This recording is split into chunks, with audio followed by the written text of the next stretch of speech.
This story is titled, Sister Gets Pregnant, and her boyfriend dumps her, but parents punish me and send me away to another state. 10 years later, karma strikes and now they need my help. Hey everyone! Before we jump into today's video, I need your help.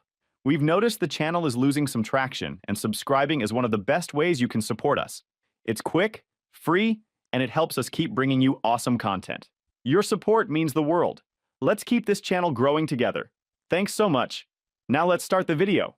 So I'm 24 male now, but this all started when I was 14. My sister Emma, 17 female at the time, now 27, has always been the golden child in our family. Our parents, dad 45 male, mom 43 female, basically worshipped the ground she walked on. But things got way worse when Emma announced she was pregnant with her loser boyfriend Tyler's 19 male baby. You'd think my parents would be pissed, right? Nope. Mom actually hugged her and started crying about how she was going to be a young grandma and how blessed our family was. Meanwhile, Dad just sat there staring at his plate, not saying a word. Classic dad move. He never stands up to Mom, ever. I remember sitting there at the dinner table literally with my mouth hanging open. Like, are you kidding me? If I had told them I got some girl pregnant at 14, they'd probably have shipped me off to military school or something. But Emma? Nah, she gets a hug and congratulations. That pretty much sums up my entire childhood. Emma has always been the golden child. When I got a C in math last semester, I lost my gaming privileges for a month. When Emma failed 2 classes last year, Mom said she was going through a lot emotionally and bought her a new phone to cheer her up. The double standards in this house are insane. I could write a freaking novel about all the times she got special treatment, but I'll spare you guys the details. And Tyler? This dude is the definition of a deadbeat. He's been fired from like 4 jobs in the past year. Last Christmas, he actually showed up with a gift for Emma that still had the security tag on it. We all pretended not to notice, but like, come on, dude. He shows up at our house uninvited, raids our fridge, and talks to my parents like they owe him something. He's got this stupid neck tattoo that says, "No regrets," ironic if considering his life choices, and he drives this beat-up Honda that makes our whole street smell like burning oil. The first time Tyler came over for dinner was about 3 months before the pregnancy announcement. I remember him bragging about how he doesn't believe in college because entrepreneurs don't need degrees. Meanwhile, this guy was literally working at a car wash and living in his mom's basement. But my parents just nodded along like he was dropping wisdom or something. Dad would occasionally glance at me with this look that said, "Is this guy for real?" But he never said anything. I tried to warn my parents about Tyler. One time I overheard him on the phone in our backyard, talking about how he'd been kicked out of his previous girlfriend's place for borrowing her dad's credit card. When I told my mom, she just said, "People deserve second chances, honey. Tyler is going through a rough patch. A rough patch that apparently lasted his entire life. The thing about growing up as the less favored child is that you start to doubt yourself. For years, I wondered if I was just imagining things. Maybe I was the problem. Maybe if I was more like Emma, outgoing, popular, pretty, my parents would treat me the same way. I tried so hard to get their attention. I got good grades, mostly, kept my room clean, even joined clubs I thought would impress them. Nothing worked. Emma could burn the house down and they'd probably blame it on faulty wiring. I remember this one time when I was 12 and Emma was 15. We both had events on the same night, my science fair and her chorus concert. Guess which one my parents attended? Yep, they went to watch Emma sing one line in a group number while I stood alone next to my project on renewable energy that had taken me weeks to complete. My teacher kept asking where my parents were, and I just said they were stuck in traffic. They didn't even bother to come by afterward. I won second place, by the way. Not that they ever knew or cared. About a week after the pregnancy announcement, Mom called a family meeting, which I knew meant bad news for me. Emma showed up 20 minutes late, as usual, whining about how her back hurt from carrying a human life. Mom immediately jumped up to get her special pregnancy pillow, while I just rolled my eyes. They made us all sit in the living room, with Mom and Dad on the big couch, Emma sprawled out on the love seat, and me stuck in that uncomfortable wooden chair from the dining room. Yeah, even the seating arrangements in our house were a metaphor for where I stood in the family hierarchy. Then they dropped the bomb. With the baby coming, they needed to rethink our living arrangements. Basically, I was being shipped off to live with my grandparents in Florida, so Emma could use my room as a nursery. "It's only temporary," Mom said, not even looking me in the eye. "Emma needs our support system right now." I looked at Dad hoping he'd say something, anything, to defend me. He just mumbled, "It'll be good for you to spend time with Grandpa and Grandma. They have that nice pool." Like a freaking pool makes up for being exiled from my own home. Emma actually had the nerve to say, "You should be grateful. At least you don't have to deal with midnight feedings and diaper smell." Then she laughed and added, "Plus, I've always wanted your room. It gets better sunlight for the baby." I remember just sitting there, completely stunned. They were discussing my entire future, like I wasn't even in the room. Like I was some piece of furniture they could just relocate when it became inconvenient. I kept waiting for someone to say, "Just kidding," or offer some alternative, but it never came. "When exactly am I supposed to leave?" I finally asked, my voice cracking embarrassingly. "Well," Mom said, checking her calendar on her phone, "Grandma and Grandpa said you could come anytime, but we thought maybe after the school year ends. That gives you about 6 weeks to say goodbye to your friends." 6 weeks. Like that was some generous time frame to completely uproot my life. I had lived in our town my entire life. All my friends were here. My school, my teachers, the comic book store where I hung out on weekends, the park where I was just starting to get decent at skateboarding. Everything I knew was here. "Do I get any say in this?" I asked, already knowing the answer. "Honey," Mom said with that fake sympathy voice she uses when she's pretending to care, "sometimes families have to make tough decisions. This is what's best for everyone." "Everyone except me," I muttered. "Don't be so dramatic," Emma said, rolling her eyes. "It's not like you're being sent to prison. Florida has beaches and stuff." I still remember the exact moment when I realized I was completely disposable to my family. It was when my mom started talking about how they'd repaint my room, which I'd just gotten to paint dark blue last year after begging for ages, to a nice sunny yellow for the baby. She was already planning which of my posters would come down and where the crib would go, all while I was sitting right there. "But what about my school? My friends? The soccer team tryouts?" I asked, trying to keep my voice from cracking. "You'll make new friends," Mom said dismissively. "And Florida schools are probably better anyway." I looked at Emma, hoping for at least some sign that she felt bad about this whole situation. She was texting someone, not even paying attention to the conversation that was literally changing my entire life. When she finally looked up, she just said, "Can we wrap this up? I'm meeting Tyler for dinner." That night, I locked myself in my room and cried for the first time in years. Not that anyone noticed or cared. The next few weeks were hell. Emma started moving baby stuff into my room before I even packed. She and Mom went on shopping sprees for baby clothes, while I was told we needed to budget when I asked for new sneakers for Florida. One day I came home from school and found my bookshelf had been emptied, with all my books shoved into cardboard boxes in the hallway. When I asked what was going on, Mom said, "Oh, we need the shelf for the baby's things. You weren't taking those books to Florida anyway, right? We'll store them in the attic." Those books were my escape. I'd saved up for years buying them at garage sales and from the used bookstore downtown. Some had notes in the margins, little thoughts I'd had while reading. And now they were just being packed away like they meant nothing. Like I meant nothing. Tyler started hanging around more too, acting like he owned our house. One day I caught him wearing my favorite Bulls hoodie. When I called him out, he just shrugged and said, "Chill, little man, you won't need warm clothes in Florida anyway." I wanted to punch him so bad. The worst part was that my mom saw this happen and said nothing. Actually, that's not true. She told me to stop making a scene when I demanded my hoodie back. Tyler just smirked behind her back. I never got that hoodie back, by the way. I bet he sold it or lost it somewhere. Things just kept getting worse. My mom and Emma started having these conversations about the baby right in front of me, like I was invisible. They'd talk about how they'd convert my desk area into a changing station, or how they'd need to get rid of my bed to make room for the crib, just completely erasing any trace that I had ever existed in that space. I tried to talk to my friends about what was happening, but they didn't really get it. Most of them thought moving to Florida sounded cool. "Dude, you'll live right by the beach." Or, "Maybe you'll see an alligator." They didn't understand that I was basically being kicked out of my own family. My best friend Alex was the only one who seemed to really get how messed up it was. "That's some serious bullshit, man," he said when I told him. "They can't just ship you off because your sister got knocked up. That's not your fault." It felt good to have someone validate what I was feeling, but it didn't change anything. I was still being sent away, and nobody who could actually do anything about it seemed to care. I tried talking to Dad alone one night when he was in the garage organizing his tools. "Dad, this isn't fair. Why do I have to leave? Why can't Emma and Tyler get their own place?" Dad just sighed and looked tired. "Sometimes in families we have to make sacrifices.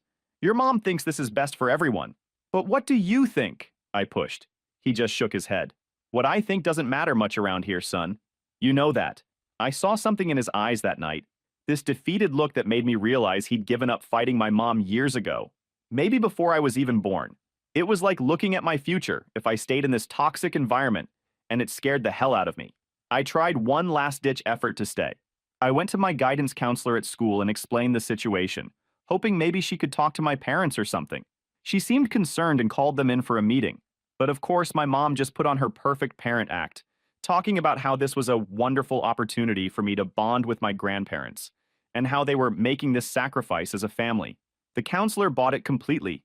As we were leaving her office, Mom squeezed my shoulder so hard it hurt and whispered, "Don't ever try to embarrass this family again."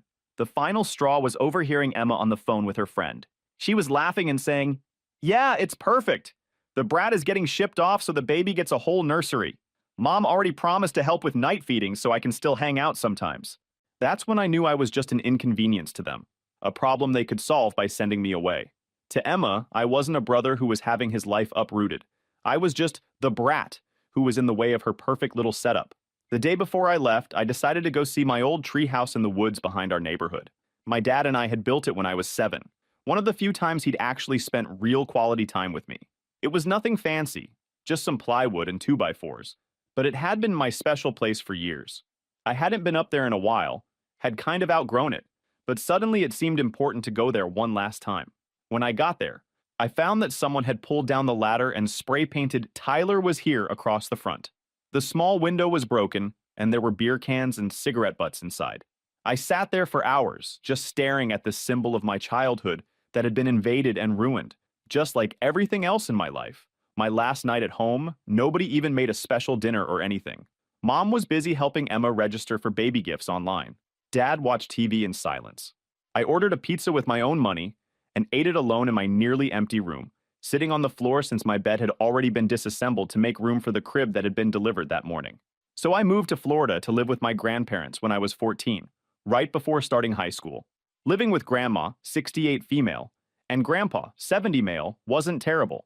They treated me way better than my own parents did. But starting high school in a new state where I knew literally nobody sucked major ass. I was the new kid with the weird accent. Apparently I have a northern accent in Florida. My first day at school, some kid asked where I was from and why I'd moved. When I explained that my pregnant sister needed my room, he looked at me like I'd grown a second head. "Dude, that's messed up," he said. It was the first time anyone had validated that what happened to me wasn't normal or okay. I nearly cried right there in the cafeteria. The first month was rough. I kept to myself mostly, eating lunch alone and coming straight home after school. Grandma would have snacks ready and actually ask about my day. Not just a generic, "How was school?" but specific questions about my classes and teachers. It was weird having an adult actually interested in my life. One afternoon, I completely broke down while doing homework at the kitchen table. Just started sobbing out of nowhere. Grandma sat with me, not saying anything, just rubbing my back until I could breathe again. Then she said something I'll never forget. "What your parents did wasn't right, and you're allowed to be angry about it. But don't let that anger burn up everything good inside you." Grandpa was cool too. He had this workshop in the garage where he built furniture, and he started teaching me how to use the tools. Said I had good hands for detailed work.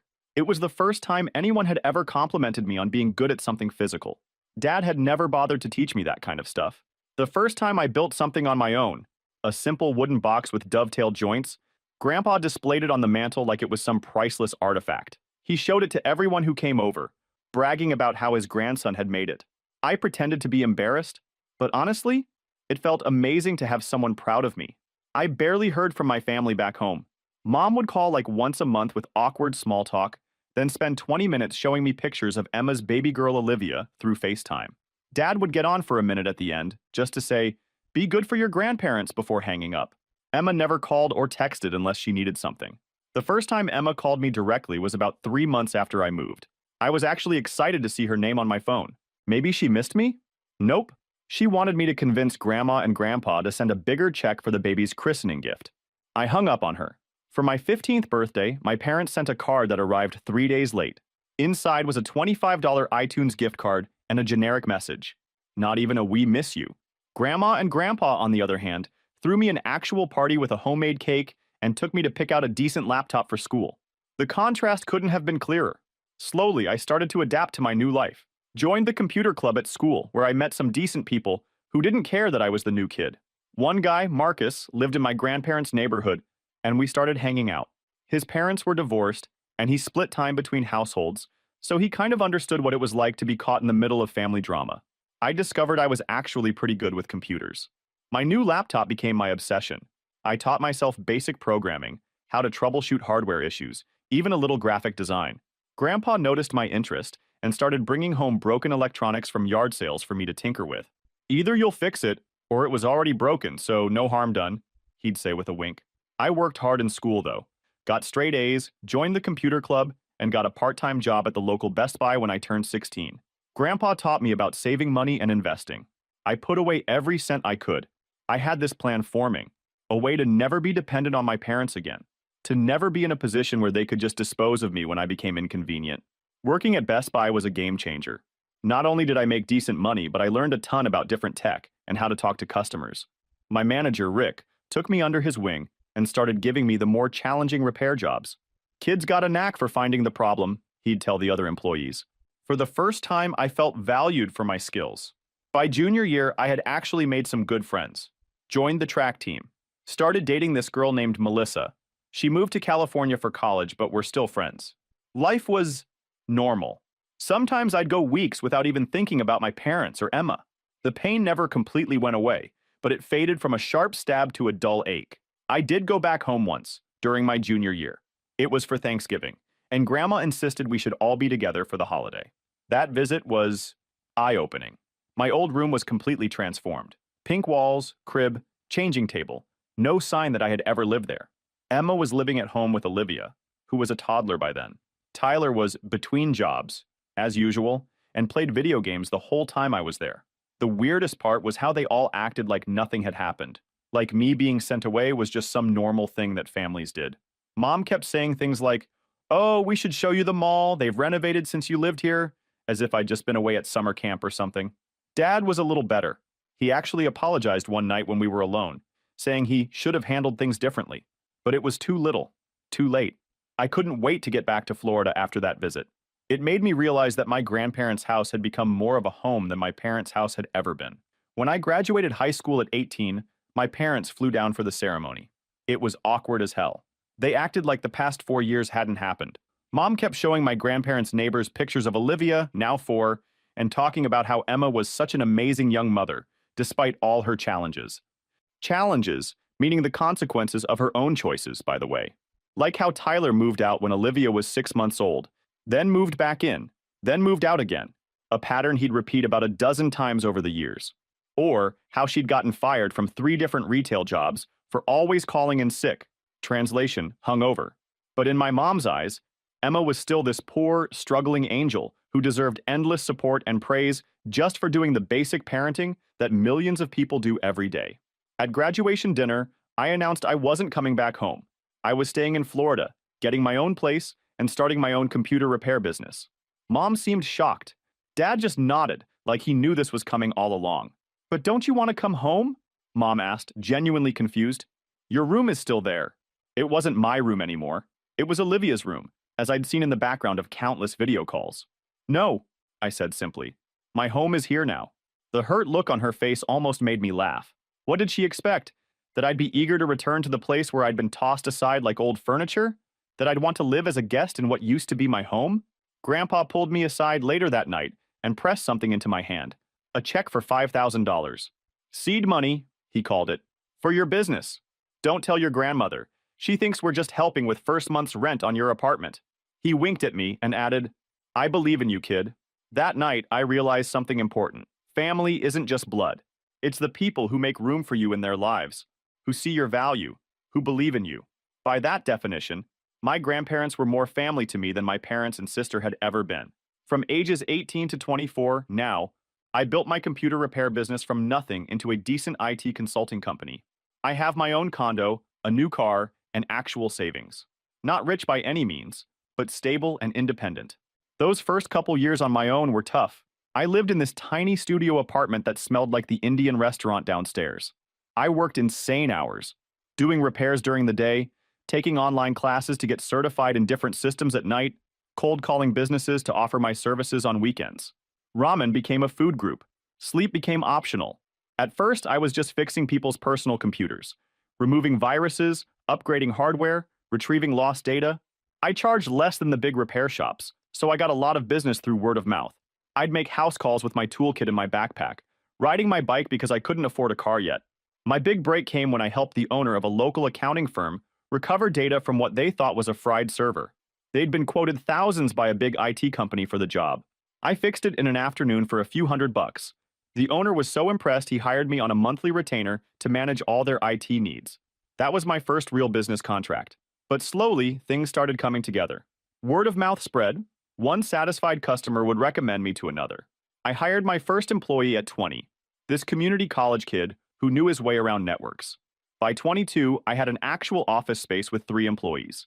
Now I have a team of 5, including a full-time office manager who handles all the stuff I hate dealing with. The best part of building my own business wasn't even the money. It was the control. For the first time in my life, I was making my own decisions, setting my own rules. Nobody could ship me off or take my room away or tell me I didn't matter. I was building something that was completely mine. Meanwhile, from the little I heard, Emma, now 27, was still living at home with Olivia, now 10. She dropped out of community college after 1 semester because it was too much with a child. Tyler had been in and out of their lives, mostly borrowing money and disappearing for months at a time. Every now and then, I'd get updates via holiday cards, or the occasional call from Dad. Apparently, Tyler got another girl pregnant when Olivia was 3, which caused drama for a while. Then he went to jail for a few months for driving on a suspended license with an unregistered gun in the car. Quality guy? That Tyler. Emma had this pattern of getting jobs and quitting, or getting fired within a few months. Retail, waitressing, receptionist. Nothing ever stuck. She always had excuses. The manager was mean, the hours were too long, the customers were rude. But from what I could tell from Dad's careful comments, the real issue was that she just didn't want to work. Why should she?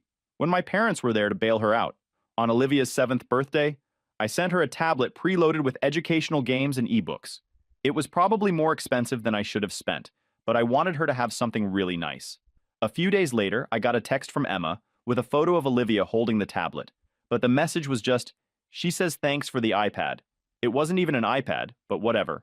No personal thank you from Emma, no acknowledgement of the effort I'd made to pick out age-appropriate content, just the bare minimum. I tried not to let it bother me, but it did. Not because I wanted gratitude, but because it showed that nothing had changed. Emma was still the same selfish person she'd always been, and my parents were still enabling her behavior. My parents, now 53 female and 55 male, were basically raising Olivia while Emma worked part-time at a nail salon and went out with friends. Mom was still making excuses for her, calling her a young free spirit who needed time to find herself. Dad sounded more and more tired on the rare occasions when we talked. The last time we had a real conversation, Dad mentioned that he was pushing back his retirement because they were still helping Emma get on her feet. He was 55 then, with back problems and high blood pressure. Should have been thinking about winding down his career, not supporting his almost 30-year-old daughter and granddaughter. I kept in minimal contact. Christmas cards, birthday texts, that's it. I sent Olivia birthday and Christmas gifts each year, usually books or educational toys. I'd never met her in person, which was weird to think about. I had a niece I'd only seen through screens. Grandma and Grandpa were still my real support system. They never made me feel like a burden or an afterthought. Grandpa passed 2 years ago, heart attack, peaceful in his sleep, and that hit me hard. Harder than anything I'd felt about my immediate family in years. I still call Grandma twice a week and visit for Sunday dinner whenever I can. The day of Grandpa's funeral was one of the worst days of my life. My parents came down, but Emma didn't, claimed she couldn't find a sitter for Olivia, which was bullshit because my parents could have watched her. The truth was she just didn't want to make the effort. My grandpa, who had basically saved me when my own family threw me away, wasn't worth a 6-hour drive to her. At the funeral, my mom tried to make it about her somehow, crying dramatically and telling everyone how her father had been such a wonderful man, as if she hadn't barely called him or visited over the past decade. Dad at least seemed genuinely sad, and he helped a lot with the practical arrangements, which I appreciated. After the funeral, I overheard Mom telling one of Grandma's friends that they were so worried about how I was coping with the loss, and how they'd offered to have me come stay with them for a while, which was a complete lie. They'd done nothing of the sort. That was Mom for you, always performing for an audience. On my 23rd birthday, I got a text from Emma that just said, "Happy B-Day, bro." No capitalization, not even my name. I hadn't heard from her directly in over a year. About an hour later, she sent another text asking if I could loan her $800 for car repairs. I ignored it. She sent 3 more messages over the next week, each getting progressively more guilt-trippy, until the final one accused me of abandoning the family and not caring about my niece's safety, since she needed a reliable car to drive Olivia to school. I finally responded with, "Ask Tyler or mom and dad. They're your support system, remember?" She didn't text again after that. That's the thing about people like Emma. They only remember you exist when they need something from you. 10 years of basically no contact, and suddenly I'm supposed to hand over money because we're family? The audacity was almost impressive. Meanwhile, I was building a life I was proud of. My business was growing steadily. I had good friends, dated occasionally, nothing serious, but not for lack of trying. I was happy, genuinely happy, in a way I never had been growing up. Sometimes I think about the parallel universe where my parents had stood up to Emma, where they'd made her and Tyler figure out their own living situation instead of shipping me off. Would I be the same person? Would I have built the same life? It's impossible to know, of course. But part of me thinks that being forced to rely on myself at such a young age made me stronger, more determined. It's not a silver lining I would wish on anyone else, but it's something I've made peace with. Then out of nowhere, my phone rang with Mom's number on a Tuesday afternoon. I almost didn't answer, but figured it might be important. "Your sister was in a car accident," Mom said, her voice shaking. "She's okay, but she broke her leg in 3 places and fractured her hip. The doctors say she can't work for at least 6 to 8 months." I waited, knowing there was more coming. And Tyler left for good. He said he couldn't handle the pressure and moved to California with some girl he met online. We're struggling with the medical bills and taking care of Olivia. Your father's hours got cut back at work, and my arthritis is getting worse. Her voice trailed off before she finally said what she was calling for. "We were hoping maybe you could come visit, reconnect with the family, meet Olivia properly. Your father really misses you." Translation: the golden child is down for the count, her deadbeat baby daddy is gone for good, and they suddenly remembered they have another kid who might be useful. I sat there for a long time after hanging up, just staring at my phone.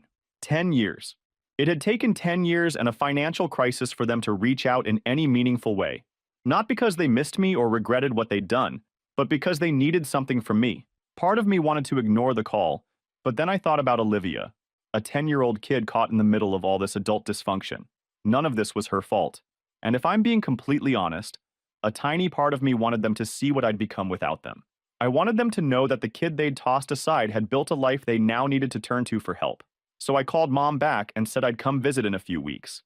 I booked a hotel rather than staying at their house. No way was I sleeping on their couch or in what used to be my room. Walking into my old house was weird. Family photos lined the walls, mostly Olivia at different ages, with Emma and my parents. I noticed there were only 2 photos of me, my high school graduation and one ancient school picture from when I was about 12. My old bedroom was now a princess-themed kids' room with pink walls and unicorn bedding. Emma was on the couch, leg in a cast, scrolling through her phone. She barely looked up when I walked in. "Oh, you actually came," she said, like she was surprised I could be bothered. Mom hovered around nervously while Dad hugged me tight and whispered, "I've missed you," in my ear. He looked so much older, so beaten down. When Olivia came home from school, everything changed. She was bright and curious with none of Emma's attitude. After a shy start, she lit up when she found out I worked with computers and bombarded me with questions about coding and games. That night after Olivia went to bed, they finally got to the point. They were drowning in medical bills. Emma couldn't work. Tyler was gone.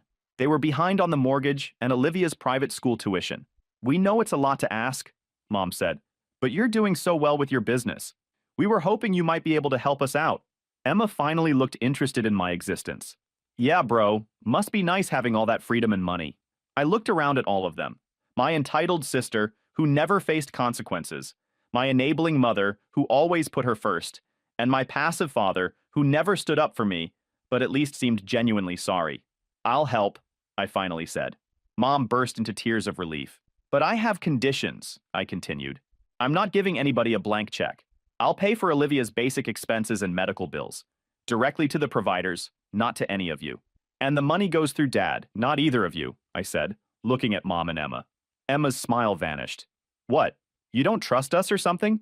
"No, actually, I don't." Mom looked offended, but Dad just nodded, understanding completely. "That's fair," Dad said. "You have no reason to trust us." I also insisted Emma enroll in job training once she was physically able. She stormed out, but Dad surprised me by agreeing it was more than fair. As I walked out to my car that night, Dad followed me. "I should have stood up for you back then," he said quietly. It was easier to just go along with your mother and Emma. I've regretted it every day since you left. I just nodded. I wasn't ready to forgive him yet, but I appreciated the acknowledgement. Take care of Olivia, I said. She deserves better than all this drama. As I drove back to my hotel, I realized I didn't hate them anymore. I just felt sorry for them. They'd created this mess with their favoritism and enabling, and now they were living in it. Meanwhile, I was free, the forgotten son who built himself from nothing. Maybe someday I'd have a real relationship with Olivia, maybe even with Dad. But for now, them finally acknowledging they needed me after years of making me feel worthless, that was enough. Edit. Wow.